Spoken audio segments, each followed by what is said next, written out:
పంపించండి సార్. చాలే ఊరుకోమ్మా, తెల్లారులేస్తే అటు నుంచి 50 ఇటు నుంచి 50 అంబులెన్స్లు వస్తూ ఉంటాయి. ప్రతిసారి సిగ్నల్ పంపిస్తూ ఉంటే ట్రాఫిక్ క్లియర్ అయినట్టే. 2 నిమిషాలు ఆగితే అదే క్లియర్ అవుతుంది. వెళ్ళమ్మా. ఆ 2 నిమిషాలే వాళ్ళకి ఎంతో హెల్ప్ అవుతాయి సార్. Please sir stop. ఏంటమ్మా నువ్వు చెప్తే వినవే? You go go go go.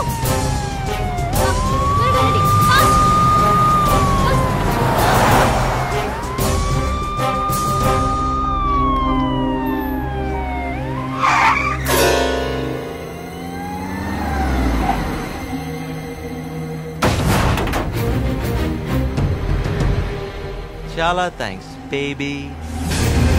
ప్రతి సిగ్నల్ దగ్గర నీలాంటి ఫిగర్ ఉందనుకో సూపర్. మా ఎంజాయ్మెంట్ కి ఇంత ఎంకరేజ్మెంట్ ఇచ్చినందుకు ఇదిగో నీ గిఫ్ట్.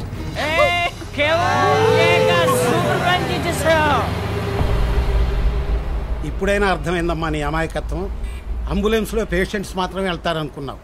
ఈ మధ్య ట్రాఫిక్ జామ్ తప్పించుకోవడానికి ఈ కుర్ర గ్యాంగ్ ఇలాంటి అదవ వేషాలు వేస్తున్నారు. కాలం మారిపోయిందమ్మా. No problem sir. అందులో పేషెంట్ కండిషన్ ఎంత సీరియస్ గా ఉంటుందని భయపడ్డాను సార్. ఇప్పుడు లేరని తెలిసిందిగా I'm very happy. Sorry for the trouble. మా అన్నయ్య నా యాక్టివిటీస్ తెలుసుకోవడానికి ఎవడో డిటెక్టివ్ అపాయింట్ చేశాడంట్రా. ఆడెవడో నేను ఎలా తెలుసుకోవాలి? అసలు మీ మీద డిటెక్షన్ ఏంటి సార్? అదేదో రాంగ్ ఇన్ఫర్మేషన్ ఏంటిది? ఇది గ్యారంటీగా పక్కా ఇన్ఫర్మేషన్. మర్యాదగా నువ్వు కనుక్కొని చెప్పేసి. నేను ఎలా కనుక్కుంటాను సార్? వాడెవడో నాకు ఎలా తెలుస్తారు అసలు? ఒకవేళ కనుక్కొని చెప్పాను అనుకోండి, మీరేం చేస్తారు సార్? ఇమీడియట్ గా చంపేద్దాం అనుకుంటున్నా. అలాగా అయితే నాకు అసలు తెలియదు సార్. నేను కళ్ళు మూసుకుని తెరిచే లోపల మర్యాదగా నువ్వు చెప్పేయాలి. ఒరేయ్, నిద్రలో ఎవరైనా ఏదేదో కలవరిస్తారా?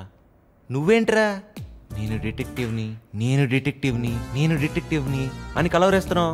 అనే ఉంటాను సార్, పెద్ద జఫాగాని సార్. మా అన్నయ్య గురించి కూడా బ్యాడ్ గా మాట్లాడావు. ఇవన్నీ దీంట్లో రికార్డ్ అయినాయి. ఇక్కడి నుంచి ఇక్కడ విషయాలు అక్కడికి వెళ్ళి అనుకో, మా అన్నయ్య దగ్గర ఈ టేప్ ప్లే అవుతుంది. అమ్మా వద్దులేండి సార్, మీకు దండం పెడతాను. అంత పని ఎందుకు సార్? అనవసరంగా అన్నయ్య గారికి తెలిస్తే చంపేస్తారు.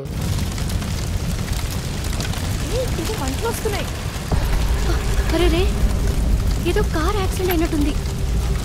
పాపం లోపల ఎవరైనా ఉన్నారో ఏమో. నువ్వు ముందు 108కి కాల్ చేయి.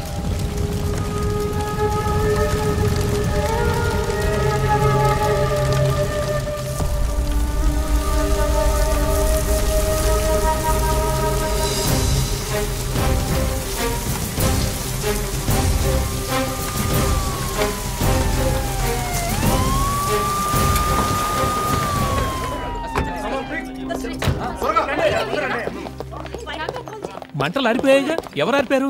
అవును సార్, నేనే ఆర్పేశాను. లోపల ఎవరు లేరుగా? ఎవరో ఉన్నట్టు టెన్షన్ పెట్టేశా.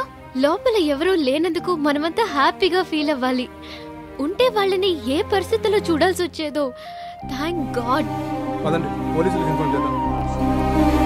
ఏ స్కూటీ, నిన్నుగా తల్లి దాన్ని. ఎందుకే అంత కష్టపడుతున్నావు? ఆ కారు నాదే. మా అన్నయ్య కారు కొనట్లేదని నేనే అంటించాను.